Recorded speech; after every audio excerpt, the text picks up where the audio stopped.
ایک نہایت خطرناک گناہ پر بات کر رہے ہیں، اور وہ ہے الزام اور بہتان۔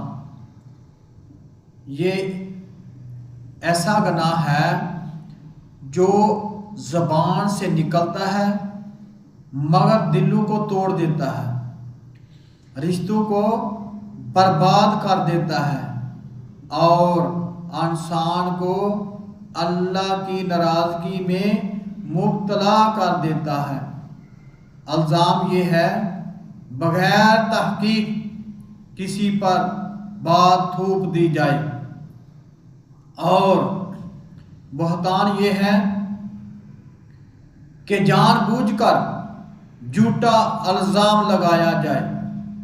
قرآن مجید میں اللہ تعالی فرماتا ہے کہ جو لوگ مومن مردوں اور عورتوں پر تہمت لگاتے ہیں ان پر دنیا اور آخرت میں لعنت ہے اور ان کے لیے بڑا عذاب ہے۔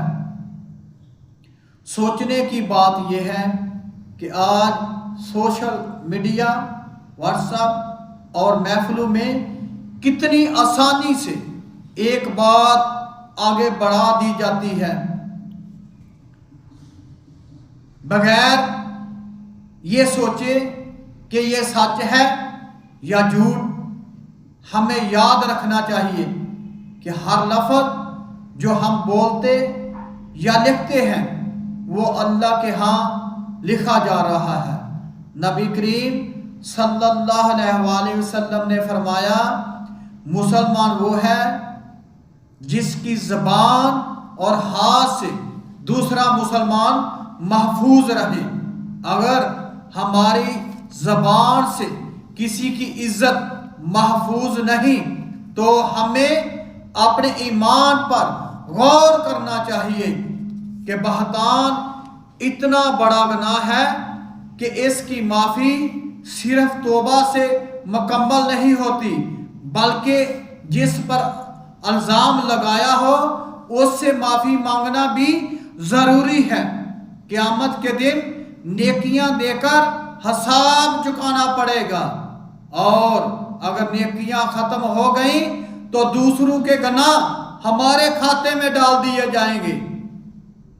اسلام ہمیں سکھاتا ہے کہ خبر ملے تو تحقیق کرو، اور اگر بات واضح نہ ہو تو خاموش رہو۔ نبی کریم صلی اللہ علیہ وآلہ وسلم نے فرمایا، جو اللہ اور یوم آخرت پر ایمان رکھتا ہو وہ بھلی بات کہے یا خاموش رہے۔ آج ہمیں فیصلہ کرنا ہے کہ ہم نفرت پھیلانے والوں میں شامل ہوں گے یا اصلاح کرنے والوں میں۔ آئیے عہد کریں کہ ہم بغیر تحقیق بات آگے نہیں بڑھائیں گے، کسی کی عزت سے نہیں کھیلیں گے، اور اپنی زبان کو الزام اور بہتان سے پاک رکھیں گے۔ اللہ تعالی ہمیں سچ بولنے اور زبان کی حفاظت کرنے کی توفیق عطا فرمائے۔ آمین یا رب العالمین۔ وما علینا الا البلاغ المبین۔